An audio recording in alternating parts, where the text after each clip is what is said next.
Today, Leaders Learning from Leaders is welcoming Dr. Elida MacArthur to our podcast. Dr. MacArthur has served as superintendent of the Mount Pleasant Elementary School District in San Jose, California since 2020. She began her career in that district as a kindergarten dual language immersion teacher and has held multiple instructional and administrative posts before becoming superintendent. She is recognized for her efforts in advancing bilingual education and community-centered leadership in public schools. Welcome, Alida. I'm wondering if you'd start by telling listeners a little bit about the Mount Pleasant Elementary District and what makes it distinctive as a learning community. Pleasant Elementary School District is a small school district in Santa Clara County, specifically in San Jose. Our enrollment is about 1,500 students, primarily Latino Hispanic students, with a large population of, we identified a low socioeconomic, about 70-80% of our students, about 46% English language learners, and an increase on foster youth and on house students.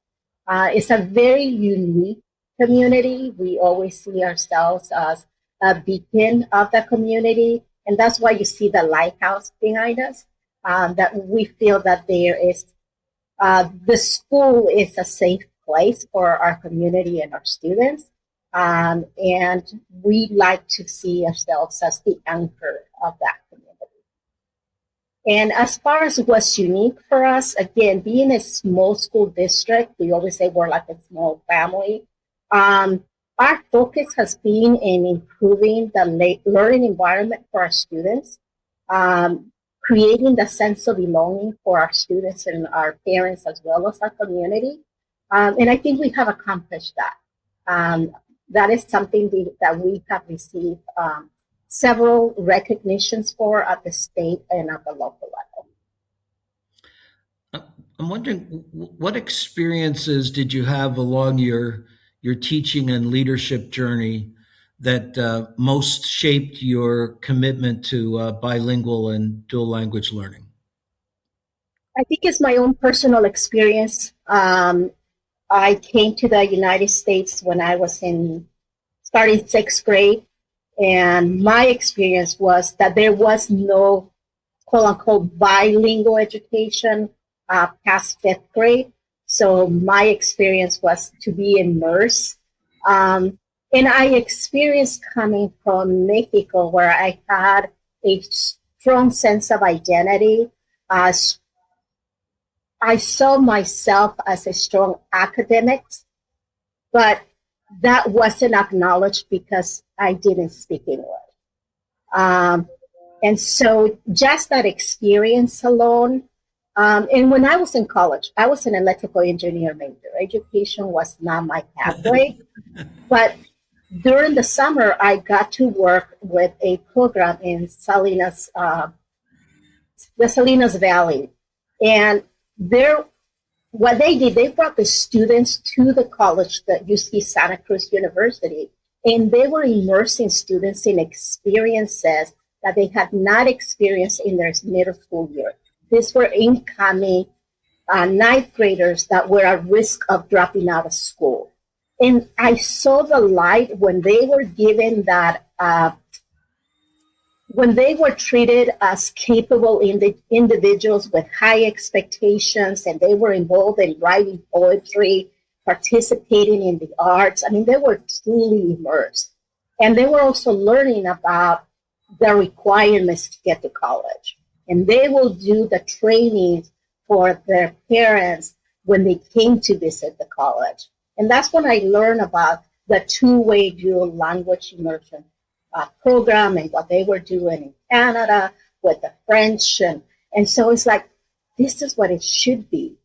And I switched, obviously, and I became an educator. But it was my personal experience that's like, this is what it should be. And that has been my journey. It's interesting. Some work that I did in Canada was my introduction. I was blown away when I saw what they accomplished with the dual language approach in those classrooms.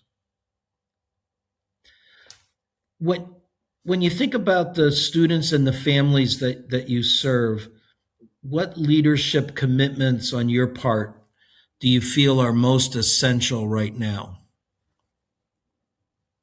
Our commitment has been that we want to create learning experiences where student voice is heard. We really want, one of the things that we ask ourselves, beyond us, what do we want our students to take away? And one of the things that we have focused on is to building self-efficacy for our students. There are times, and again, personal experience, both of my parents did not go past first grade. That was bright individuals, but they did not have the academic, education. And so I was the first one that went to college. And I received support, but there was also a lot of gaps that my parents couldn't answer those questions for guidance and support. So what we're trying to build with our students is that self-efficacy. When you are having a challenge, a concern with a teacher, how do you go about communicating that with the teacher? How do we create a space for the teachers to be open to receive questions from their students and email from their students? So we try to guide the students in a professional way to be able to advocate for themselves, to share their voices in the classrooms, in the learning space. If they're learning history, they're learning English language arts, how do we connect that to what's currently going around them, what they're experiencing in the community, what they're experiencing with the politics of the day? And we want to build that for our students. We really want, and we have our students, they feel very comfortable coming to a board meeting and asking for something or sharing a person. They're very willing to be at a focus group and give you their feedback. And we have to be open to hear them and also provide feedback about, hey, that is the concern. How do we go about addressing that concern? What's your role in addressing that concern? Because it both goes ways. I'm hearing empowerment. Am I accurate there? An empowerment That's of the exactly student. right. That is, we want our students to be empowered. We want them to be a voice for themselves and as well as for others. And I'm guessing that carries over to the parents then as well. An empowerment for the parents. That's correct. So I noticed in doing a little homework about you, I found the phrase community-centered leadership being used, and I wondered if you'd explore that a little bit further for me. So community-centered leadership for us, again, it comes to how do we get the stakeholders in our community to be active participants in what's happening in our schools. So having focus groups when we're doing our budget development, for example, going out to the community and getting that feedback. Right now, for example, we're working on teacher work for housing. It is a goal, one of my goals is to build housing for our teaching staff. So I'm recruiting parents, community members, staff to provide feedback on that project. What should it look like? How many units should we have? What should the rent be like? We're talking about a sort of below market rate housing for our teachers. And so as a community, we'll build the design as well as how are we going to go about who should be in this housing? How much should they be paying?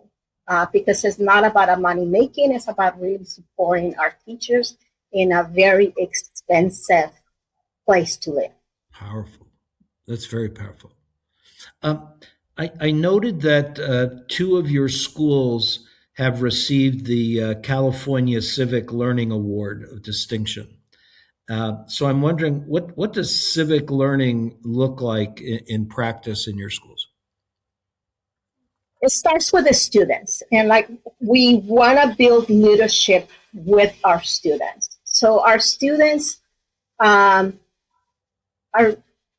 they're very involved in what happens in our schools, not just from planning rallies, but also about civic learning.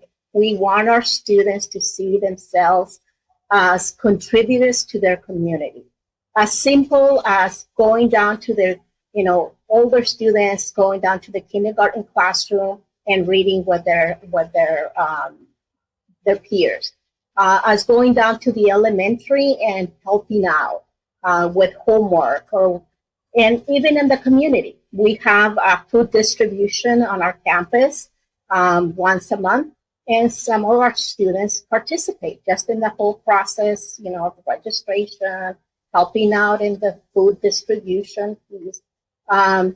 We also have, again, going back to connecting the learning with the outside world, doing projects where they're learning about whatever history topic it is that is at their grade level, but then connecting it to what's happening out in the world and how do you want to exercise your voice in the topic. We participate on mock trials. We participate on legal day. Just different things, again, where our students are being connected to not just what's happening in their school, but outside the school. Our students are very open to, and we have them speak out on legislation. They have gone to Sacramento and spoken. They have been to City Hall. So it's really about, again, helping our students know how they can exercise the voice that they have. It's right back to your first comments that the student voice is critical to make it all happen. Yes. You've had some time in the district, and I know that a difficult task that leadership has is sustaining commitment. So, what would you say you've learned about getting a district-wide commitment to sustain the programs and the approaches that are addressing your students' needs? Just staying focused together with our school board. You have to have a board that definitely supports what you're doing and that they're in alignment with the core values and beliefs. There is a lot of day-to-day that happens with budgets not having enough. But when you have a strong direction of where you're going, a strong focus, it may not be the same level of staff support. It may not be that additional class, whatever it be, but that we stay focused on that idea of increasing student voice, creating self-efficacy for our students, creating the same sense of belonging for every student and every adult that steps into our classroom. That is essential, right? How we go about doing it may shift because of whatever reasons. It could be a multitude of things. We have a board that supports our efforts. They are committed to the work. They have their own vision and goal that aligns with the district's vision and goals of civic engagement, creating the sense of belonging. So we are all in alignment that these are our central focus. And I think that is really what it requires, that we're all moving in the same direction. We say part of years back, we were saying that we were all rowing in the same direction to be able to get to our destination. We still have that vision. We're a rowing crew. We're all rowing in the same direction to get to our destination. So that your district's vision is community, equity, and success. So I guess I'm hearing that that's a constant picture. Yes, and I did tell you that when we came back from COVID, we started with community and we started with equity. Those were our two, just coming back from COVID.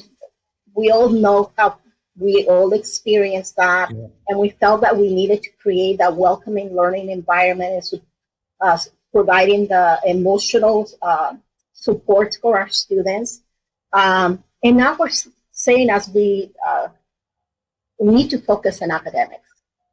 Our focus right now is in reading because we have a large percentage of our students who are not reading at grade level.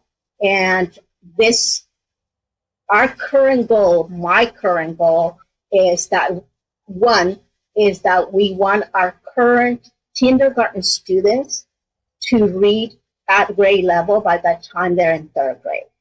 So not all of our energy, but a lot of our energy is going into making that happen. And having that goal means that we can focus where our current kindergarten students are at and then measure the impact. And are we getting by third grade? Where are we if we want all of the students to be reading at grade level by third grade, right? So that's our focus. And we are working with external partners as well to be able to make this happen. We have some partnership with local universities and as well as donors to be able to reach that goal. When school leaders are successfully supporting teachers and students, what do you see them doing that you imagine others could learn from?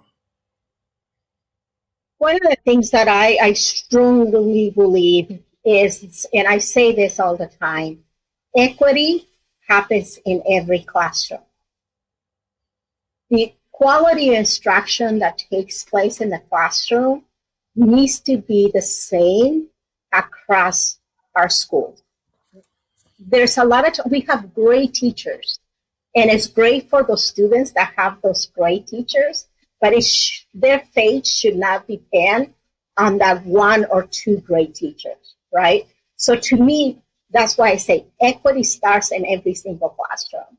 So if great teaching and learning is taking place in the classroom, then we can safely say our students will get to where they need to be. It's not by chance. We need to make it happen. So part of we have sort of shifted. We used to have reading intervention teachers. Now we're switching to literacy coaches to support teachers in the classroom so that we have less need for intervention support. So for us is teaching and learning. That's what we need to focus on. When we support our teachers for them to be successful and be their best self in the classroom, that's the best professional development that we can provide to move instruction forward. And being able to provide in-time support for our teachers so that they can move things to implementation. I'm the first one to question. We write great plans, and then we assess ourselves, and our students didn't reach the but we never assess our implementation. Yeah. So if you say you're going to do X and you don't do it, and if you don't invest, how can you say it didn't work? Because we don't assess our implementation. So we're trying to really look at what else are those high leverage learning strategies that should be in place in every single classroom, and how do we support the teacher with the on-time support to be able to move to that productive struggle. Just like we say when our students, how do we support students in that productive struggle where the students can say, oh, I can do it. Once they get into it, oh, it's too hard. So then they don't do it, right? It's too hard. I don't know. This is stupid, blah, blah, blah. But when you provide that on-time support for the students and you push them through that productive struggle, they feel that success. And then there is the encouragement, the motivation to keep pushing forward. So applying that to our educators, let's do it the same way. And so that's where we're at right now. So I come from a coaching background. That's historically a large part of my work with schools, and I've worked with schools that have made this shift that you're talking of, creating literacy coaches from those positions. And I've always pushed the point that as you have labeled it, all kids need a great learning opportunity. And for me, that's why teaching really needs to be a team sport. We need to find all the ways possible to focus everybody on the ability to make that happen in every classroom. Unlikely anybody can run an advertisement and go out and hire all the great teachers to fill their school. So we've got to be able to build great teaching the same way you're looking to build great learning opportunities. I'm wondering, based on the chance that you've had to be in that community and build the programs that you've got working, what recommendations might you give to superintendents who are new to the systems they're serving, and how do they go about building that staff commitment, board commitment, community commitment when they're entering new? Listening, for sure. Even myself being here in the community for 20-something years, I cannot assume that I know everything about our community or even our teaching staff. So finding those opportunities to really listen, you get a lot of feedback. I always tell my principal, you're at the school site. So if I'm trying to make a decision that is not going to be in agreement or is not going to be received well by the teachers or the parents or the community at large, you need to let me know. If I don't know what is being said or what their concerns are, you know it, you need to let me know, right? Because then that informs me about, okay, I still think this is a great thing. I think this is the direction that we need to move. But who do I need to talk to? Who are the voices out there in the community that I need to start building a relationship with, or just knowing more about what they're saying? Because they're saying it because they have a perspective that I don't have. They have experienced something that I am not aware about.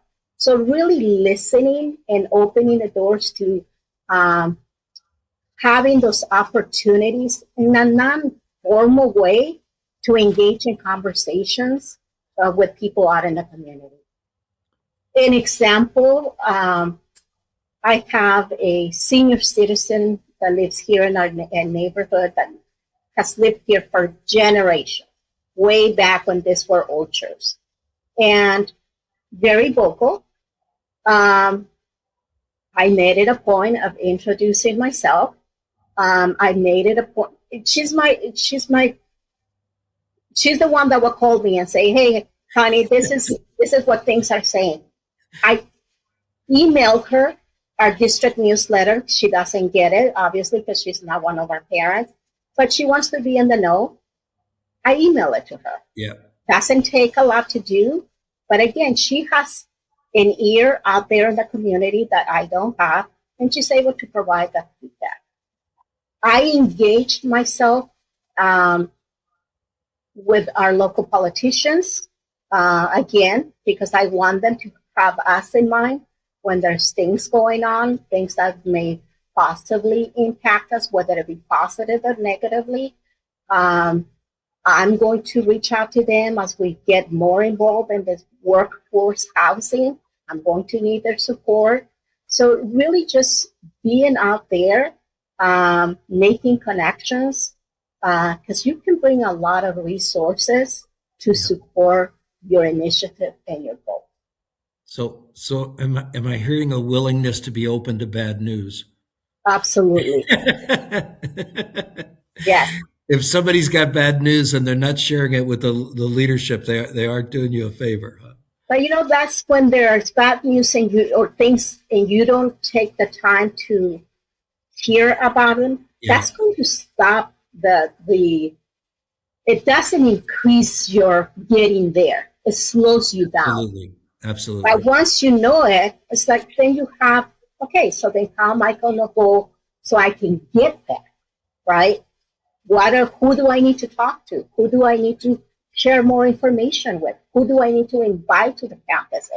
Who do I need to bring so that they can see the students in action, depending on whatever it is? Thank you.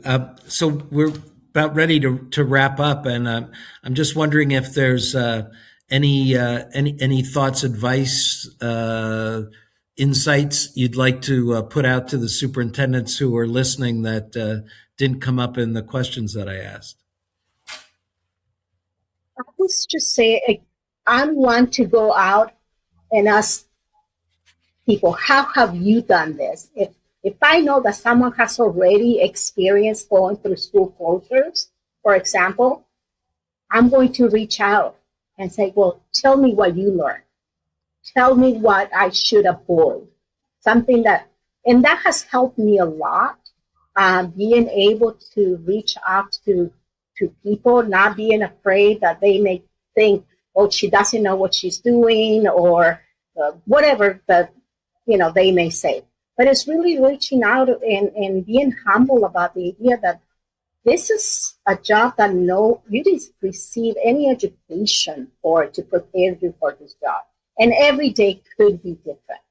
And things change, whether it be political, financial, you name it, or an incident that happens at your school start that you hadn't planned about it, right? So I think that is be open to receive, to seek advice and learn from others that have had those experiences. Thank you.